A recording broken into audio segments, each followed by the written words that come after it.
Hi, I'm Jess, And I'm Liz. and this is Aish That's Dark. Let's get into it.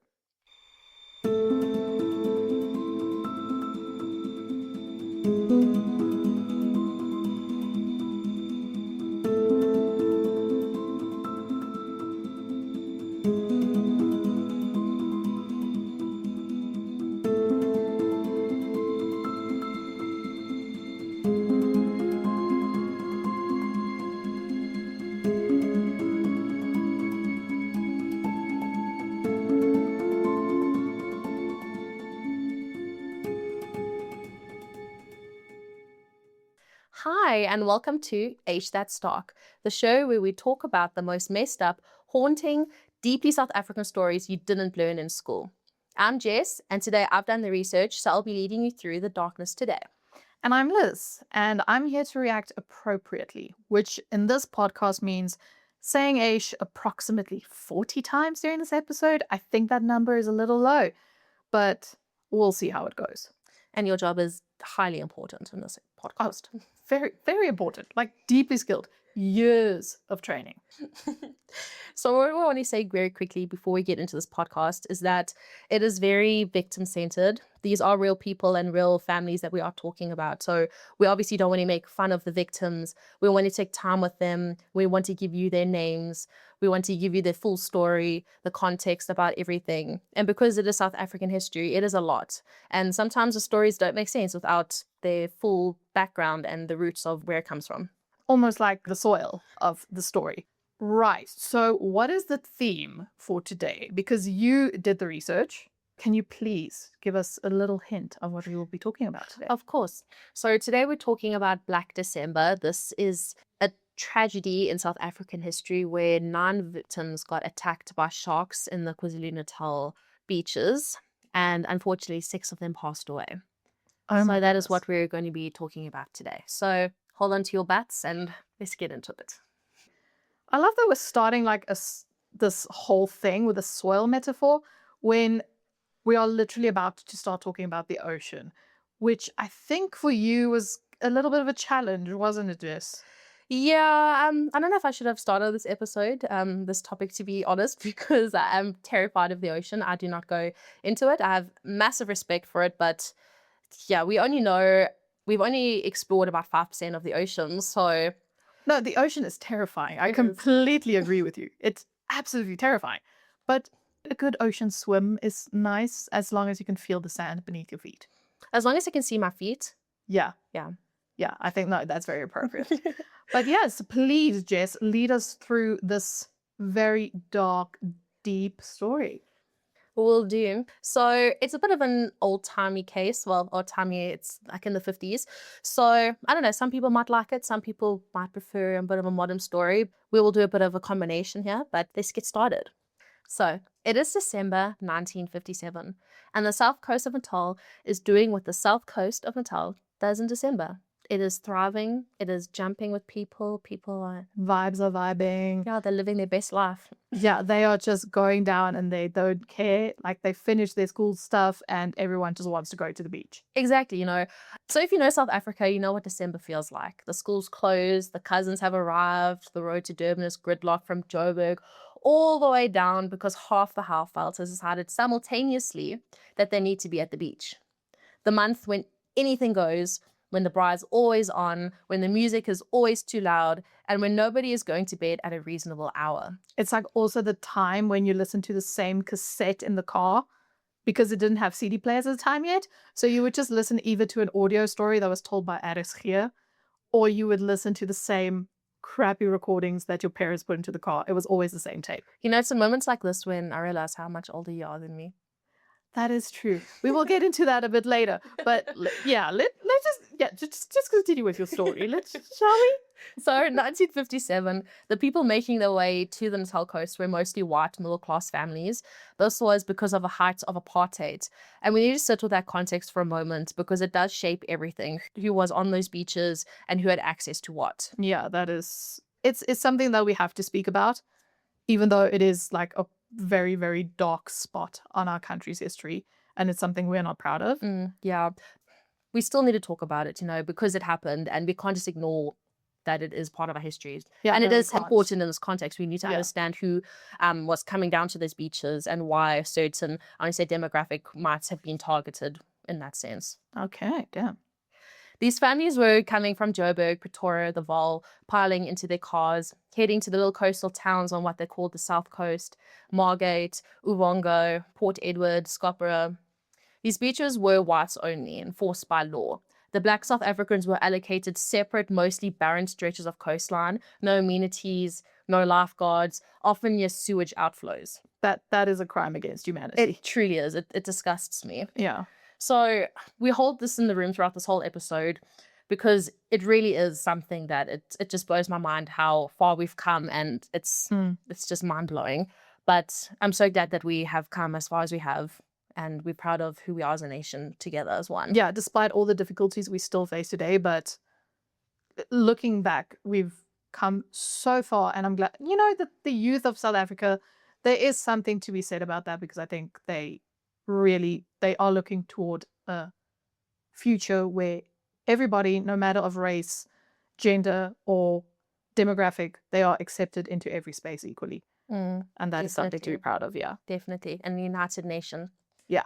So the people who were attacked in 1957 were apartheid state's most protected citizens. And even they were not protected enough, which is actually crazy because if you think about it in this context, unfortunately, the white people were on the protected beaches. They did have the lifeguards, had all the amenities. Sorry to spam my mic.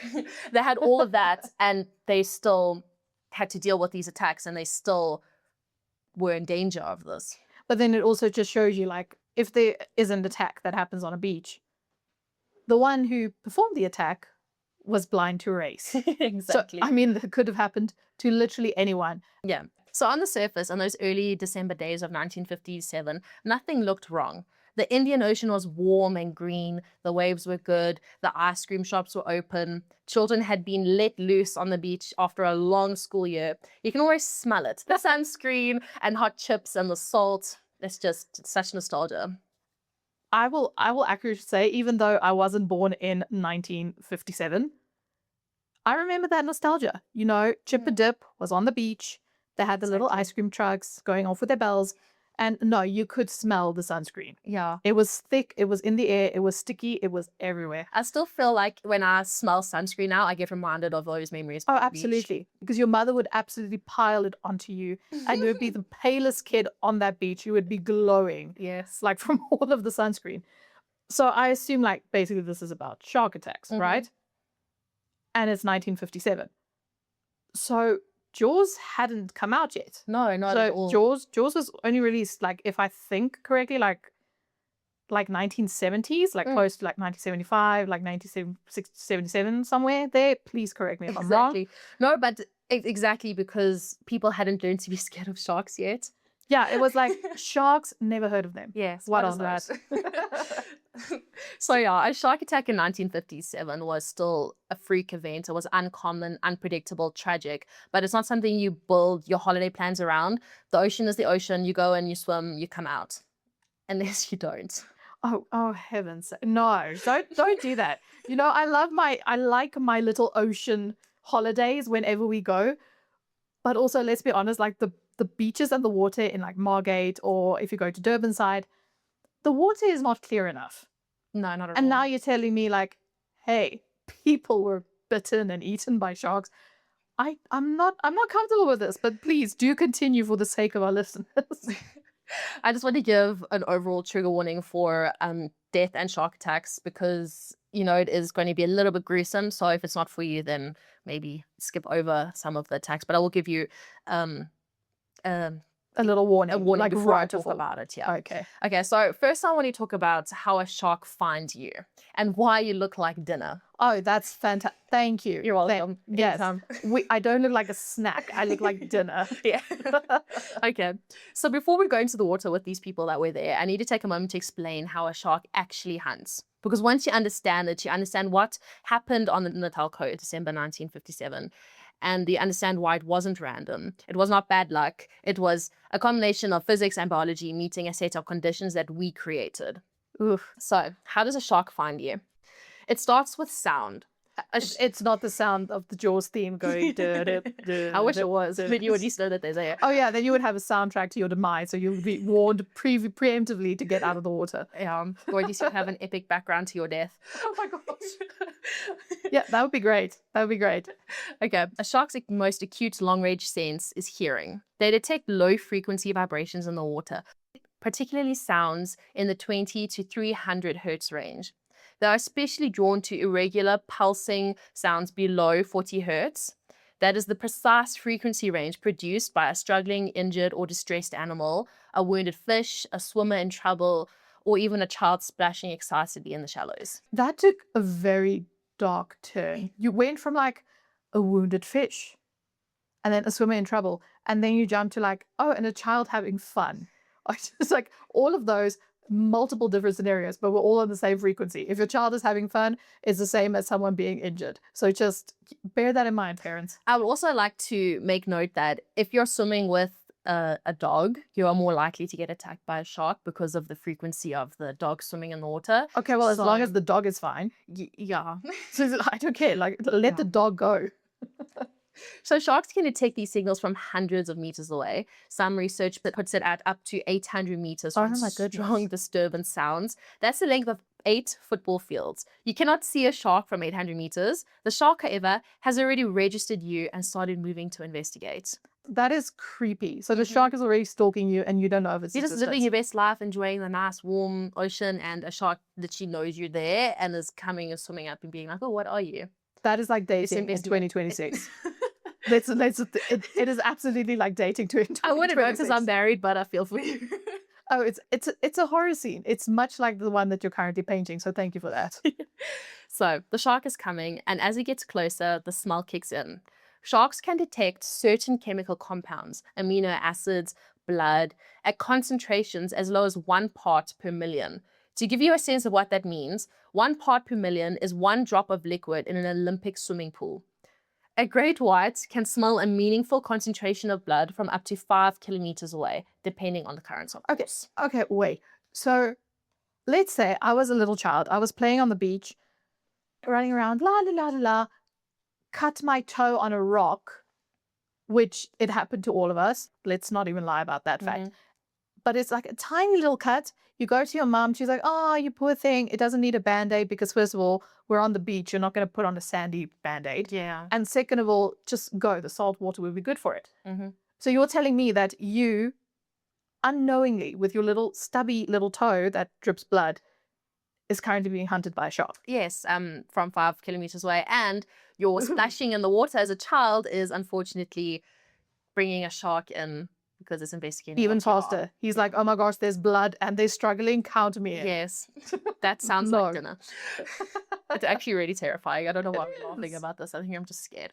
Yeah, no, same. Like this it's making me nervous laugh. It's making me uncomfortable. It's a nervous laugh. I don't think this is funny.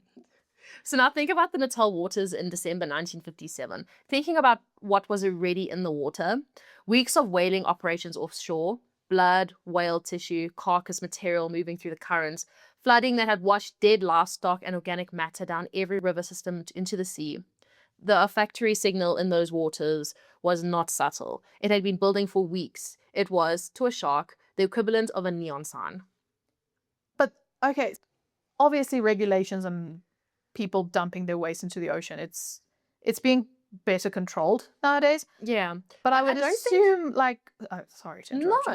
No, I'm just saying, I don't think it was them dumping stuff in the ocean. It was, I'll go more into it just now, but there was a lot of floods. So think of even back then, if they were slaughtering animals or anything, any of that blood or anything, there was a lot of floods. So it was just washing that all into the ocean. So the sharks were already there chilling, yeah, just waiting for the first splash or the first sign of December. They were literally waiting, marking on their calendars like, oh my gosh, guys, it's November. It's almost time for school holidays. Oh my gosh. No, that's terrifying.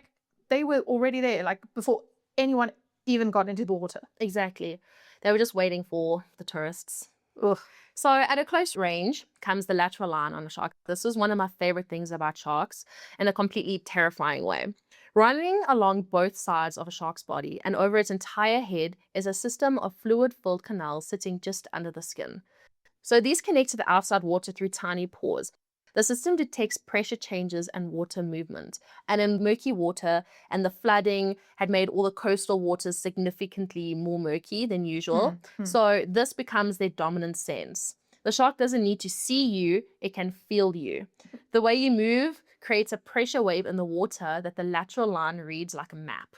So they are sensing like all of the vibrations and the water moving around you and basically getting your position based on that little vibrations. Exactly, essentially. So not only that, but it knows your size, your movement pattern, your speed. It knows if you're struggling. It knows if something changed. And then in the final meter, when the shark is close enough to strike, it switches to electroreception.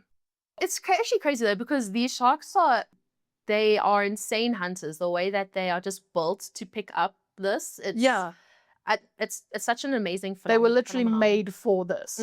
We're like, this is absolutely terrifying. And meanwhile, nature is like, what do you mean? It's how they survive.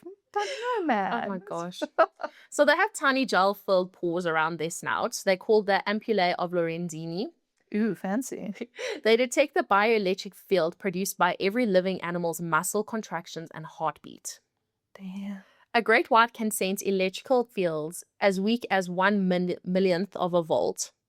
Researchers describe it as equivalent to detecting the change from a single flashlight battery connected to electrodes 16,000 kilometers apart in the ocean. Okay, my brain doesn't even want to compute that. I know. Because, okay, so This thing is literally a hunting machine. It's literally it is made to kill. It is. It is made to kill, well, mostly ocean creatures, but if you're not safe, it will murder your child, which I think we're going to get to. Yeah. Yeah, sorry. So- Trigger warning about that one. Everyone. Yeah. It can feel your heartbeat, and in the final moments before a strike, the shark rolls back its eyes, which is terrifying. But Ugh. it's a protective reflex, and it navigates entirely on that electric signal. It is following the hum of your body. So it doesn't even need to see you. You're swimming away freaking out, and because you're freaking out, it's like, oh, there it is. I want to... And his eyes just roll back. He's going in completely blind, but in his head, it's he like knows that. exactly where you I are. want to say it's like that meme of, I don't know if you saw like the memes of the White Lotus of John Hamm, and the music is playing and he's closing his eyes and he's just by there. Yes. It's almost like the shark is doing No, that. Yes. You are Like I can literally, feel you in the you are water. panicking and swimming away, and the shark, his eyes roll back, and he's just in his head. He's John Hamm vibing to your vibrations. No, that's terrible. That's a terrible thought. Okay. So anyway, when you understand all of that, the hearing, the smell, the lateral line, the electroreception, you understand exactly why December 1957 was so catastrophically. Perfect. Excuse There me. you go, you got it. Maybe just Eventually. turned off. So, murky water, reducing the shark to navigation by feel, blood and organic matter in the current, the olfactory system already at maximum, panicking, splashing people, generating low-frequency disturbance signals in every direction, thousands of bioelectrical heartbeats in the water. The sharks didn't choose to attack. They were following every instruction that biology had ever given them. That doesn't make it less devastating, but it makes it make sense. It's like the perfect storm. It truly is. Everything just came together. That's literally the name of my next setting, The Perfect Storm. Oh my god! Oh, fantastic! See, it just works. It works. Okay, so now you know how the shark was hunting. Now let me tell you what we built for it to hunt in. Three things collided in December 1957. Each one alone would have been concerning. Together, they were catastrophic. Thing one, the whaling ships. Commercial whaling was still operating off the Natal coast in the 1950s. Those ships, the blood, the whale carcasses, the carnage going into the water over weeks and months, had been doing something very specific. They had been conditioning the sharks, training them, associating the inshore zone with the presence of food. Not just triggering a response, building one. So by December 1957, the sharks in those waters had been swimming in a soup of blood and whale tissue for the better part of the season. So all of these whaling ships were basically being like, "Hey guys, dinner is served," Yeah. and just setting up the dinner table. Yeah. With a human-shaped tablecloth. Oh, that is wow. Asian. Okay. Okay. Thing two, the floods. Significant flooding inland in the weeks before December. Those floodwaters tear through river systems into the sea, carrying dead livestock, organic material, blood, silt. The river deltas go murky, the visibility in the water drops, which means, as we just discussed, the lateral line becomes dominant. Sharks navigating by feel, by the pressure of movement, by the vibration of anything alive. Oh yes, the vibration, just like those of your splashing child. Yeah, like a splashing child, unfortunately. Ugh. So, thing 3, the tourists. The most unprotected holiday season in the history of that coastline. And here's the detail that staggers me. Durban had been trailing shark nets since 1952. 7 gill nets along the central beachfront. In that first year alone, those nets caught 552 sharks off one beach in 1 year. 552. Yes, 552. Like in 1 year. 552 Yes, off one beach. in 1 year. Yes. That is a ridiculous amount. And the South Coast towns were Margate, Wuvongo, Port Edward, Scopera, where the tourists were, had nothing. Not a single net. Okay, no. I'm sorry. It's mind-boggling. Like 552 sharks like in 1 year, and they didn't think, oh my goodness, these are tourist attractions. People are going there. Why not let's extend those nets, shall we? I'm sorry, I just thought of something else. Sorry to interrupt you. That's fine. There was whaling happening there. First of all, that's messed up, but that's a different story. But Yeah. people were swimming in the ocean. Where whaling was happening. Yes. So it's saying, okay, That's disgusting. I'm this sorry, makes it that's even disgusting. more gross. You are taking your family on vacation to a beach. It's tropical. It's sunny. It's nice. You are getting sunburned to a crisp. But you are also letting them swim, first of all, in whale carcass infested waters, Mm-hmm. which have become shark infested waters. And the local municipalities were like, no, where the people are, no shark nets, Yeah. because the sharks are afraid of splashing. I think that's the rhetoric they used. Probably.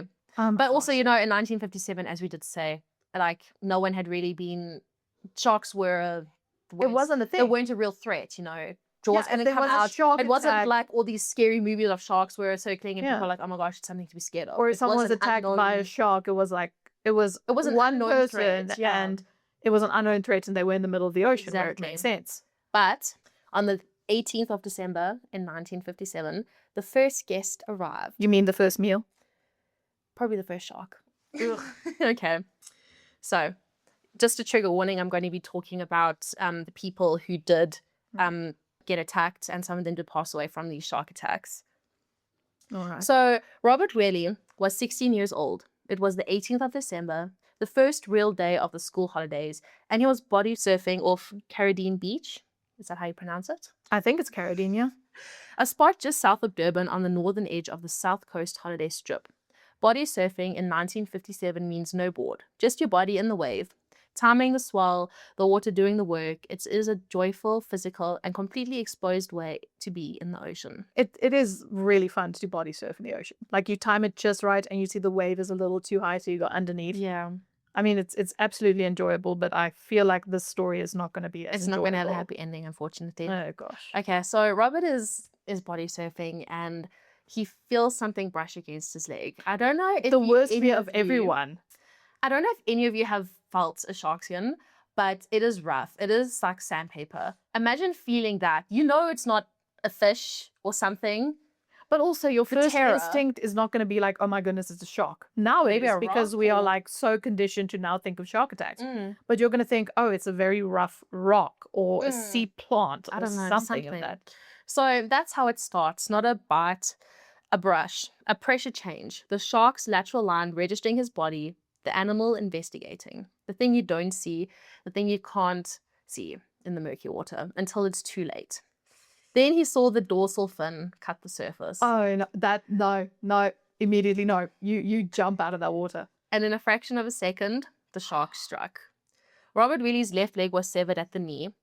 The lower limb simply gone. Part of his left thigh also removed in the same strike. One bite. That was all. One bite from an animal he had not seen coming, in water he had assumed was safe on the first day of the school holidays. Like my toes are curling. I know. Like I have this natural instinct now, like my toes are curling and I want to curl up into a ball so tiny even though I'm on a freaking carpet. Mm-hmm. The good news for this teen is that he did survive. And here's something that survivor accounts of shark attacks say again and again. Many victims describe the initial attack not as pain, but as impact, a sudden violent thud, like being hit by something massive. The fight or flight response floods the body with adrenaline almost instantaneously, which acts as a powerful, natural painkiller. Pain receptors are overridden. The body makes a decision: survival first, pain later. Robert Wherley may not have known, in those first seconds in the water, exactly how much of his leg was missing. He may have felt it as a hit, a powerful, terrifying hit, and then the water around him would have started to turn.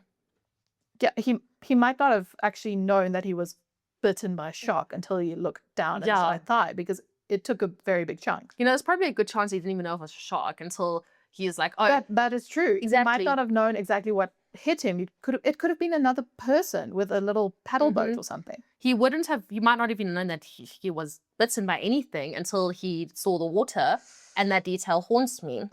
So Robert's attack barely made waves. No pun intended. Yeah, that was a fair joke. Shark incidents happened along the Natal coast. The general vibe among authorities was terrible, poor kid, but these things happen.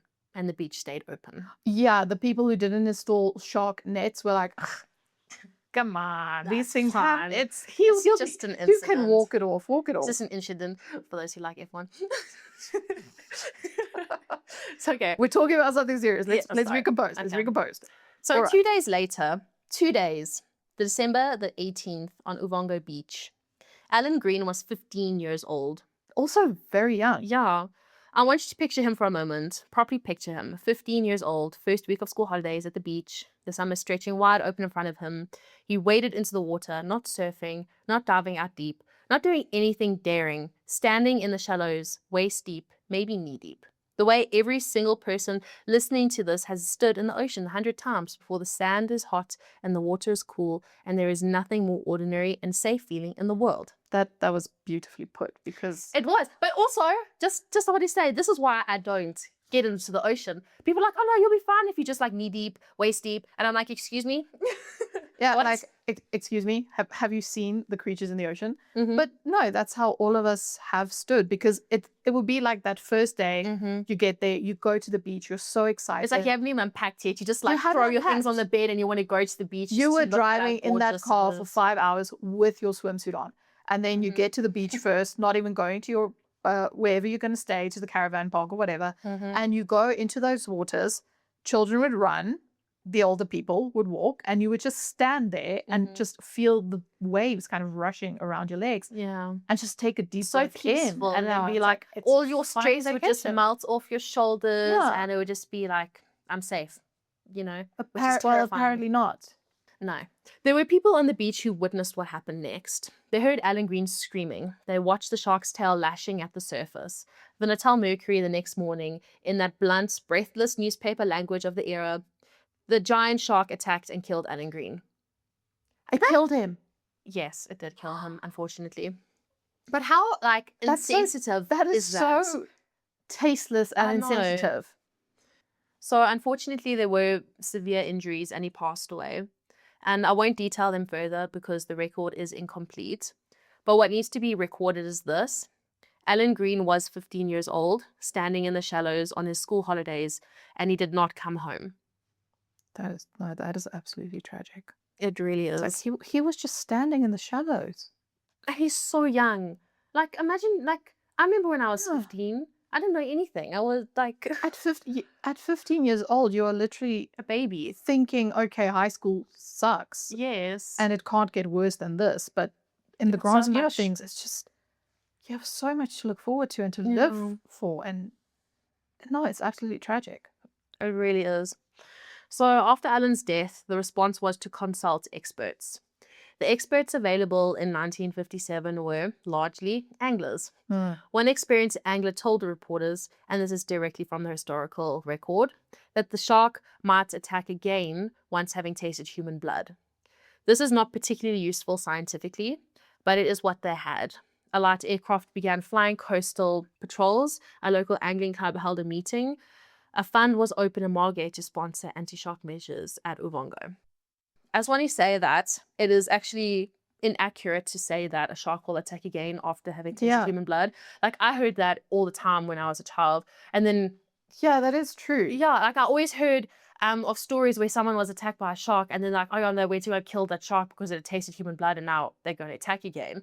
And then I did research and I was like... Blood is This is blood. actually like, and sharks don't like human, but it's actually inaccurate. Like, just because a shark tastes human blood doesn't mean that they're going to go and attack Doesn't mean them that. again. Yeah, I'm sorry. Like, trigger warning for anyone who's like sensitive towards blood, because Yeah. that's now currently my main focus of this conversation. Mm. It is what it is. Saying like, oh, it has tasted human blood, it will go back for more, is like a very cliche way of almost writing a vampire novel, saying once you've Yes. tasted blood, you will want that Exactly. for it. Yeah. It's very insensitive and very uneducated Yeah. in a way. I mean, there are there. It is 1957, but I just wanted to point out because Yeah, I've yeah. thought that for a long time, and I was like, I did research, and I was like, oh, that's actually inaccurate.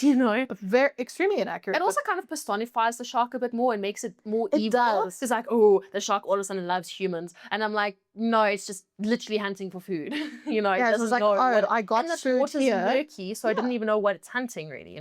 So it was like, I got food here, I'm gonna get food here again. Yeah, exactly. That would have been a better logic to go with. But anyway, I was not an angler in the 1950s, so Yes. let's continue. So another crazy thing is that the beach stayed open. Even though this was like the second attack, like, okay, they didn't happen at the same place exactly, but they were approximate locations, and this was the second shark attack In the same season. in a very, very short period of time. Mm-hmm. That's ridiculous. I know. So 3 days later, December the 23rd, Margate, Vernon James Berry had arrived in Margate for a 5-day holiday. He was 23 years old, which is crazy because I'm 24, so he's a 2 year younger than me. Yeah. And that makes it more real. Yeah. He had his friends. He went to the beach, to the designated swimming area, where approximately 100 other people were swimming at the same time. It wasn't an isolated stretch of beach. It was full, crowded December holiday beach. Yeah, we all know how it looks when it's absolutely... I mean, nowadays it's so incredibly crowded. Mm-hmm. But back in those days, also, if you take into consideration, okay, it was racial issues, it was closed off, it was still going to be crowded. Still packed. Yeah. Everyone went there. So Vernon was floating on his back or just drifting, the kind of effortless float that feels like a reward for a long year. Sun on your face, salt water holding you up, completely still in the water. Being still, floating, generates a different signal than active swimming. The pressure wave is quieter, but the bioelectric field of a warm-blooded body drifting at the surface, the slow rhythm of breathing and heartbeat is still clearly legible to the electroreceptors of a shark that is already close. Oh, that sounds terrifying. And this part terrifies me. This is why I always need to see my legs. The shark came from below. Vernon James Berry's right arm was broken and strips of flesh in a single motion. Oh my God. His left hand was severed above the wrist. His lower abdomen, buttocks, and thigh were bitten. The injuries were catastrophic, and he died in the water. The water around him turned red, and 100 other people were still in the ocean. Can you imagine how terrifying that must have been? Okay, so not only for Vernon and his friends, but for the people around him, because like you stated, they were, 100 people? Probably more. Yeah. In that ocean at the time. And first of all, the probability of him being picked. Yeah, out of all of those people. Yeah, out of probably frantic kids splashing around, like creating excitement in the water. He gets picked. He was just floating there, minding his own business. He gets killed. Yeah. Which is absolutely terrifying. Just it truly the is. circumstances alone and how it happened, like how such a huge chunk, once again, apologies for being so graphic, but how a chunk of just his body just suddenly wasn't with him anymore. And the loss of blood, the blood in the water, the people still swimming around him. I think the only thing that's a bit, I want to say, that consoles you a bit, is that he probably didn't know what was happening because of that flight or fright response where the body doesn't know. Yeah, so it was like that you're in pain. immediate, probably adrenaline. He probably wasn't in pain when he died, which is the and only... it went into shock. Yeah, which is the only thing that consoles you. Yeah, that is something like the this. only tiny little bit of thing that makes this not as horrific. It's still very horrific, but... So yeah, but a crowd generates an enormous amount of sensory information for a shark. The sound, vibration, bioelectric signal from everybody.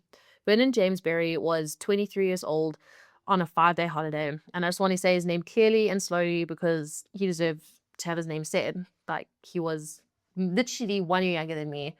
Vernon James Berry. Like, He just went. He probably had so much to do in his life and so many goals that he wanted, and it's just taken away. Yeah, And he just started like a career, probably studied something, and his life was just stripped away because he went on vacation. Yeah. So unfortunately, there's another one. December the 26th, Boxing Day. Port Edward this time. Donald Webster was 20 years old skin diving, which is what we now call free diving, in the waters of Port Edward.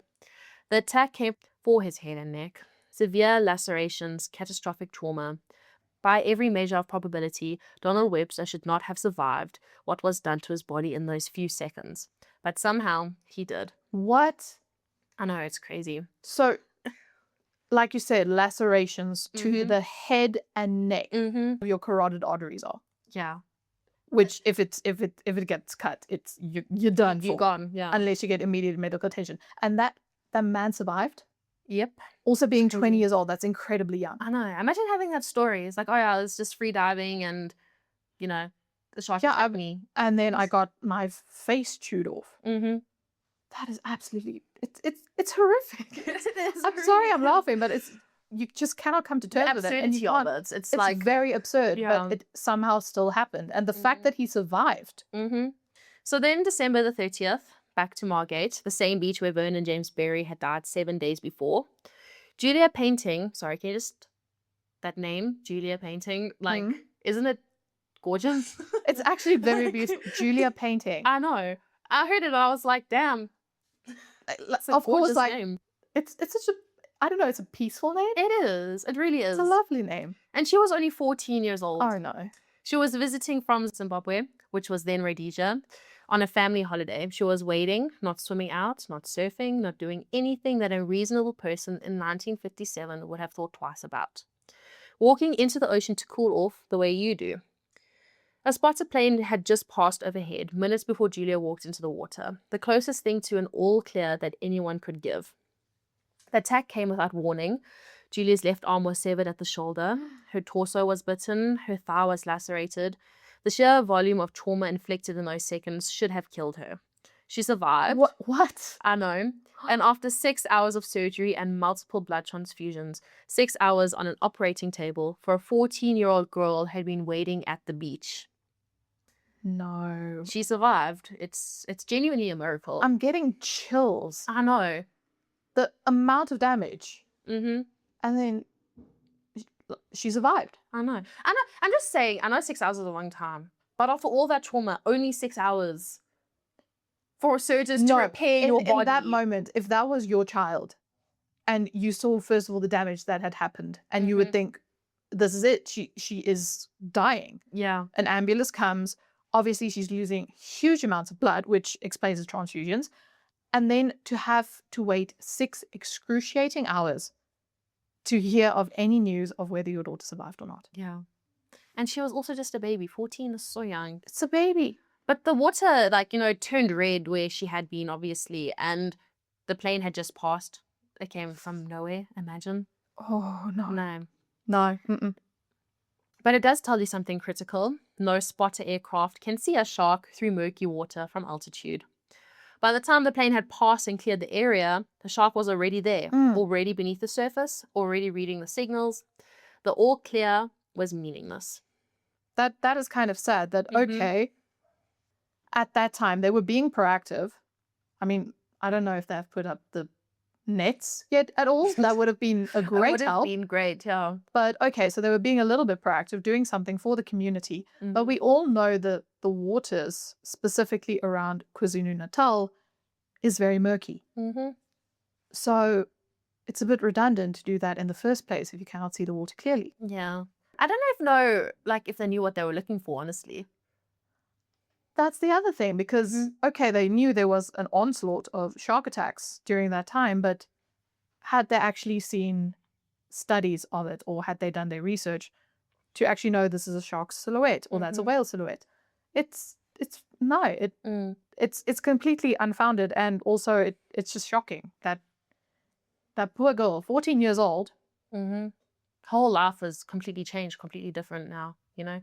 Yeah, she had to basically learn to do everything over again, didn't she? Because she lost the whole part of her. She lost her left arm completely. No, that is insane. Yeah. This next case, the man isn't named, but I'm just going to talk about it anyway because his life is still important. So in between his attacks and a date that cannot be pinpointed, an unnamed man was killed fishing in the MaKakatana River. I love that word. I know, it's a very satisfying thing to say. His right leg was severed above the knee.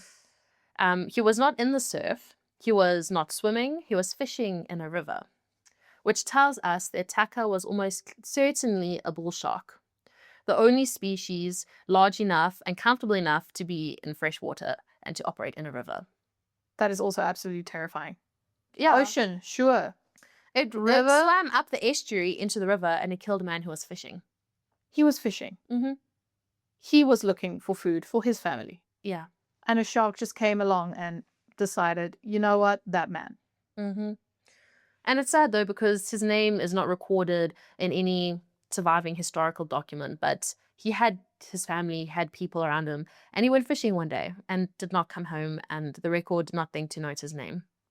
Probably because of a racial issue. Probably, yeah. Which, it's disheartening to think that, but hey, if any of the listeners know of this incident and they were personally related to this man and his family, I hope you are doing fine. And you're just dying and not being named it's gutting. It's terrible. Yeah, it's just like complete anonymity. Undeserved. Yeah. So after Julia Painting's attack, Margate's mayor banned swimming and introduced a reward of 6p per pound for every shark caught off Margate. 6p per pound of shark. Which is crazy. 6p per pound. Not a whole shark, per pound of a shark. Okay, but how much was 6p? What is the inflation rate on that? That's actually a good question. We should look at that. Yeah, what's 6p now? Let's research that. Yes. Right, so after a quick Google search, a 6p. It is also known as half a shilling, which they say at that time was like 1/40th of a pound sterling, which does not help us at all. But you found something a little bit more detailed. Okay, so it has a purchasing power of about R7 in 2026. It says about R6 to R7.50 in 2026. Which isn't a lot. It isn't a lot, but if you think about how big a man-eating shark would be, so say it's about £1,500. Times that by 7, so R7, it's R10,500 for a shark. That's not bad. Really not. It's still not going to make me get into a boat and go hunting it because, first of all, I get severely motion sickness, like horrible motion sickness. And also, no thank you. No. Why would I want to risk my life for 10,000 rand? Yeah, no. Anyway, so the front page of the Natal Mercury declared, "Sharks beware, they are after you." Helicopters were fitted with firing platforms. Anglers set out with purpose, and the coast was escalating, and there was increased uncoordinated panic. Yeah, which you would assume because this is the first time such a thing is happening. Exactly. And then the new year arrived, and South Africa decided to go to war. Oh my gosh, it's Sharknado all over again, people. The new year brings the Navy. January 1958. With the turn of the new year, the response escalated from chaotic to actively counterproductive. The South African Air Force flew 5 crates into Durban. Inside those crates, 60 hand grenades. The police were mobilized with rifles and ammunition, described in official communications as ready to deal with sharks. I have thought at length about what this looks like operationally, an officer on a beach with a rifle waiting for a shark. And I'm not arrived at a satisfying image. Like, I'm sorry, I'm trying to contain my laughter. Because it's absolutely ridiculous. So 60 hand grenades. That's what they had. 60 hand grenades combined in all of those crates, right? Yeah. Which they then gave to the SAPS at that time. Who were also like fitted with rifles.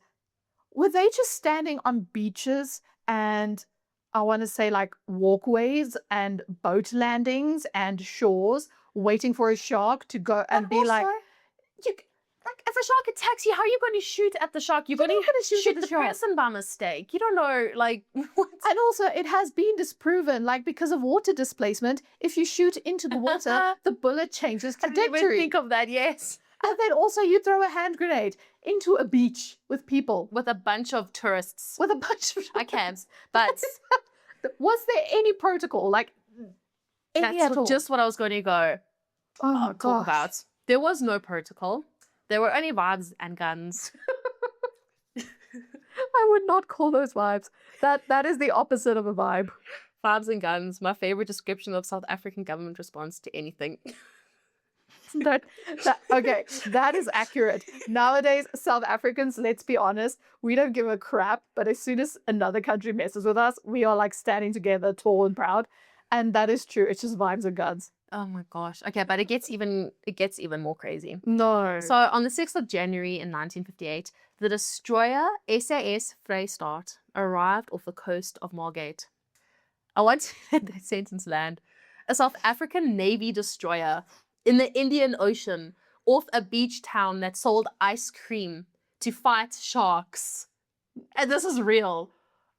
A Navy destroyer, a warship, something used in the midst of war to get rid of enemy forces, were used against a bunch of big fish. The way you said big fish. Oh my gosh. I mean, they're huge fish, like, but we they're still had fish. war with sharks. Like, sharks aren't even... Also, let's just circle back to the They're not freaking... malicious either. Yeah, they're not malicious. They don't know what they're doing. To them, this is just, I'm hunting for food. Yes. But let's also circle back to that newspaper that says, sharks beware, they're coming for you. Sharks can't read. I know, but they think they're going to come out the ocean so that we can shoot them nicely because we're at war with them. Oh, yes, of course. The sharks are Yeah. going to come and apologize and walk onto the Yes. shores and wave a I white just flag. imagine one of those animated things with like they're walking on their little... It's like the Katy the Perry tails, like... the Katy Perry left shark. It's just going to come and wave at us. That is absolutely I know, ridiculous. That is insane. insane. It's a freaking Navy destroyer. Okay, so the Mercury reported the operation accounted for at least 8 sharks off Margate, the first of a 2-day attack against these man-eating scavengers. The SAS Vrystaat dropped depth charges, military-grade depth charges along the coast of a tourist destination.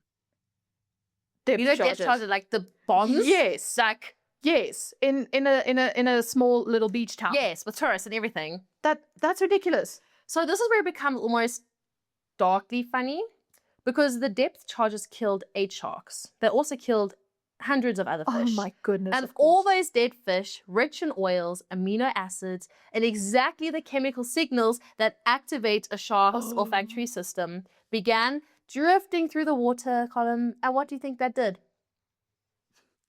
I have my hands on my head.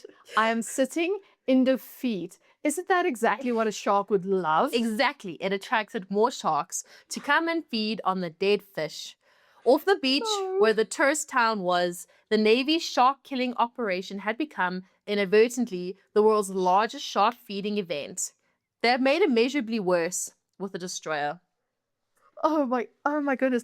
Out of all of the mistakes we could have made as a country, out of all of the mistakes, and there are plenty to choose from. There are so many to choose from. Truly. We decided to take a Navy ship destroyer, drop mines in the ocean where people are actively fishing because that is how they make their money. And not only did they think fish could bump into these, they did not think, oh, all of the marine life we are just like collectively destroying as humankind. I wonder how much actually that it messed up. It was the really ocean like life. so many kgs or pounds of fish. That could also- be people's food Okay, and great. lifestyle. You know? Yeah, great. They killed 8 sharks. Wow, fantastic. Hand claps all around. Good job, Oh Navy. my gosh. But I'm sorry, it's not computing. It is just not Really computing in my not. brain. This is so dumb. It is. It's so dumb. Oh my goodness. No, you know what this makes me think of? Jaws 2. It's exactly the plot of Jaws 2, and we'll go back to Jaws in a moment. The attacks continued. The 4th of January, Scotborough. Derryck Garth Prinsloo was 42 years old, a farmer from the Highvelds, about as landlocked as you can get in South Africa. He'd been on the coast for a holiday A break from his farm, from the dry interior, from the absence of the ocean. And the holiday was over. He was packing to go home. He was, by all accounts, ready to leave. I don't want to ask the question I want to ask because I feel, okay, it's too dark I to feel like you ask know. that. He decided to take one last swim. Oh. One final dip in the Indian Ocean before the long drive inland. A small thing, a reasonable thing. Everyone's done it, you know, like you packed everything. I just want to go for one last swim before we go home. Yeah, especially as a child. You're like, okay, oh, we could just go one last time. And then your Yes. parents will get upset because you'll be waiting in the car for 6 hours. Yes. So he walked into the water at Scotborough Beach and he was attacked by a great white shark. Oh, my word. So this is the only attack in all of Black December where the species were confidently identified afterwards. The great white mauled Derryck Prinsloo below the waist. His femoral artery was severed. Oh no. The femoral artery is one of the largest blood vessels in the body, running through the thigh. A wound there in the ocean is almost always fatal without immediate intervention. The blood loss is catastrophic and rapid. There is no way to apply enough pressure from outside the body. Derryck Garth Prinsloo, 42 years old, farmer, bled out in the water of Scotborough Beach. He had just taken one last swim. Just one last swim. On March the 4th, Port Edward, Nicholas Badenhorst was 29 years old, swimming, simply swimming, when the attack came. His arm was severed above the elbow, his abdomen and leg were bitten, the injuries were terrible, and he unfortunately died. The shark species was never identified. Okay, so that is closer to my age range. He's younger by a few years, but also just to think, like, his life ended then and there. Yeah. It like you said, it is gutting too.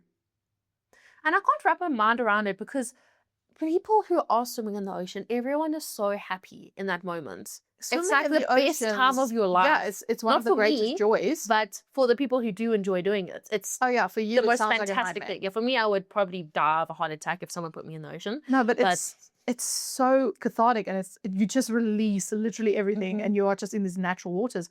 But then all of these people, different ages, like some extremely young.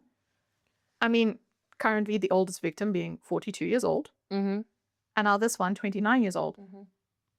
They're all relatively young in the grand scheme of it all. It is like, that's how old my parents are, and they're older than 42, and they're still young in my mind. They're like, you know. Yeah, it's just heart-wrenching to think about it. So the last victim was on April the 5th at Uvongo. Faye Jones-Bester was 28 years old. She was surfing. She was the last victim to be in the water in a joyful, active way, doing something she presumably loved. She was unfortunately killed. Faye Jones-Bester was the last victim of Black December. She died on the same beach where 15-year-old Allan Green had been killed 4.5 months before. So in total, Black December, there was 9 attacks, 6 people died, and there's still one person that's unnamed. That is, yeah, the vibe has kind of died down at this. It's very heavy. It is very heavy to think about that. Like, it's sharks exist, we exist, you go swim on the beach, but just that amount of people killed in such a short amount of time. Yeah. And the government really did not do anything to help or do anything. No, they didn't. The fact that the beaches weren't closed, that could have helped already. And now so many innocent people have lost their lives. Yeah. And were scarred for life, literally, by this event. Following up on that, so let's talk about what Black December did to the South Coast economy, because it is the most Jaws accurate thing that has actually ever happened in real life. So tourists fled in thousands. The little holiday towns, Margate, Uvongo, Scotborough, Port Edward, places that had been booming, that had just finished the most successful few seasons, became ghost towns at the height of summer. Hotels emptied in days, restaurants closed, the families who ran the guest houses, the surf shops, the ice cream stands, who depended on the summer season for the annual livelihood, watched it disintegrate in real time. And it was the economic devastation, more than the deaths, that eventually forced a real response. Not the 6 lives lost, not the 3 people whose lives have been forever changed, but money opened the eyes that death had not, which is particularly grim because it shows us the priorities of our government and not one that has aged out. That is bleak and sad and infuriating. It truly is. And there's the Jaws question, because I promised you we'd get here. Yes, you did. So Peter Benchley officially cited the 1960 Jersey Shore attacks as his primary inspiration for the 1974 novel, and that's true. Those attacks are the direct structural template, but Black December happened in 1957 when Benchley was in his 20s, building his career as a journalist and writer. It was international news, and the parallels between Black December and Jaws are not subtle. An unprotected summer resort town, serial attacks over a compressed period, a refusal to close the beaches for economic reasons, a chaotic and counterproductive public response, and a navy deploying actual military hardware and making things catastrophically worse. Yeah, there's just the coincidences are just too much. Mm-hmm. It's just absolutely too much. And like, did they make any like documentaries about this at all? Yeah, so they made a Shark Week documentary about this, but they didn't really make it South African, if I can put it that way. Like So American actors were used, and no. yeah. So they all out full Americanized it, just using the locations and Yeah, so like, American probably actors changed names or like the real names of the victims, but they were like, let's just make it American as possible. Yeah, so American actors, no South African accents, filmed in what appeared to be a swimming pool for some of the underwater sequences, zero apartheid context, no South African institutions, no Natal Mercury headlines, and a title that translates to something like Shark Week presents vague coastal emergency in 1957. So this story has genuinely never been told in South African terms before, until us. Until us. Mm-hmm. In your lounge, in this room that we are currently sitting in. Exactly. So the legacy of what happened in Black December and what changed and what it cost. So the chaos and the economic collapse of Black December eventually forced what chaos sometimes forces, a real structural response. In 1962, the Natal Anti-Shark Measures Board was formally established by the Natal Provincial Administration, now known as the KwaZulu-Natal Sharks Board.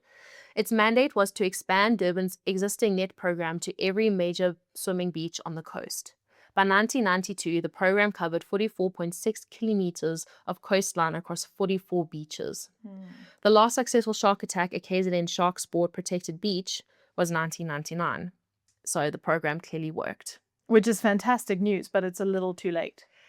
Yeah, but also the program did cost a lot, not just in obviously monetary value. Yeah. And we have to say this because this is a victim-centered podcast, and the nets have victims too. In a 30-year operating period, the Sharks Board's nest killed more than 33,000 sharks. In the same 30 years, 2,211 turtles, 8,448 rays, 2,310 dolphins. The nets sit in the water and catch whatever swims through them. They're not walls. They're killing fields with a human safety justification. No, that also does not sit right with me. Obviously, you would value a human life over that of a marine life source. But the fact, like almost 8,500 rays, 33,000 sharks. It's like insane. the dolphins. I did not expect after this whole story to kind of feel sad for.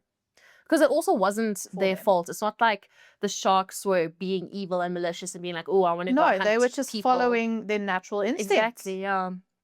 But I will say that the Sharks Board has made a better solution now. Instead of having nets, they have those giant like hooks with bait that the animals go off, the sharks go after instead of people. Which is scary for people because it's like, oh, there's no actual nets. But I'm very glad that we came up with that solution because I can't justify so many sharks being killed. And at the end of the day, cows kill more people than sharks. That is true. Just don't go run on some stranger's farm. You're more likely to be killed. Yeah. So the program was obviously deeply and legitimately contested by marine biologists and conservationists. Absolutely. There's ongoing tension between the shark board, which genuinely protects swimmers, and the ecological argument that indiscriminate killing of this scale is not sustainable or ethical. There are now alternative approaches being trailed. Shark spotters in Cape Town, for example, uses trained human spotters on cliff tops and colored flags to clear beaches, catching nothing and killing nothing. So that is as well as the hooks, obviously, that are now being used in beaches. And in 1991, South Africa became the first country in the world to legally protect the great white shark. The animal that killed Derryck, Prinsloo, and at least 5 others is now protected by South African law. That is the full arc of the story, from death charges and sixpence bounties to full legal protection in 34 years.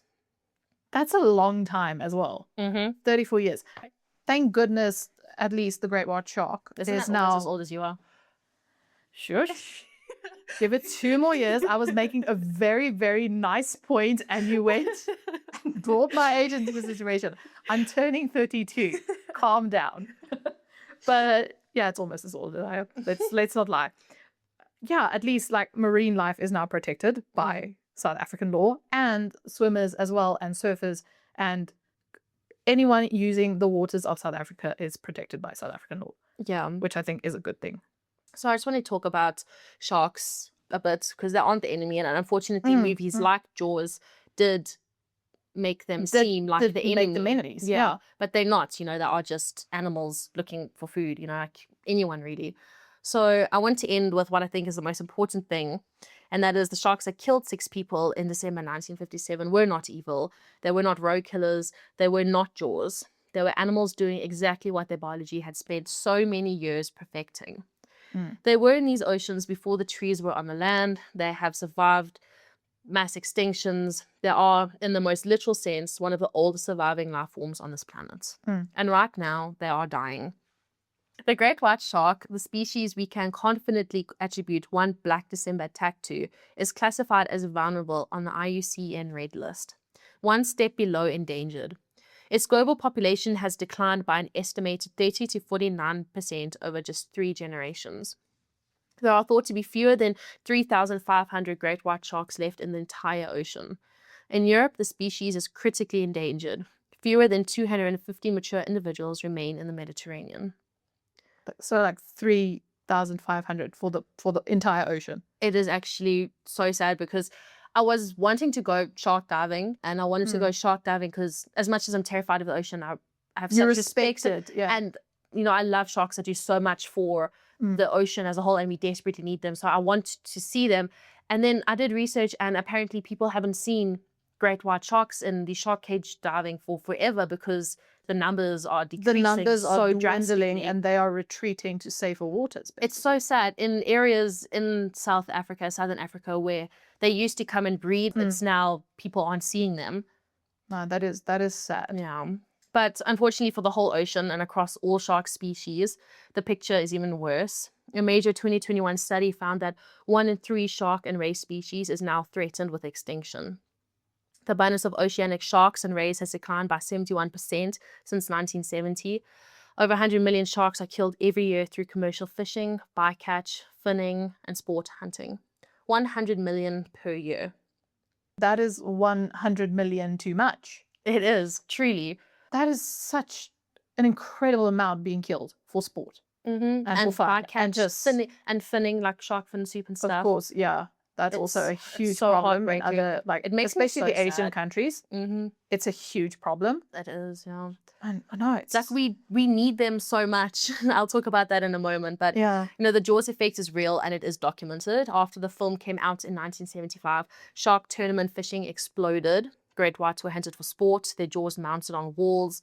The cultural shift from ocean mystery to monster to be killed that Jaws catalyzed contributed to the population declines across multiple species in the years that followed.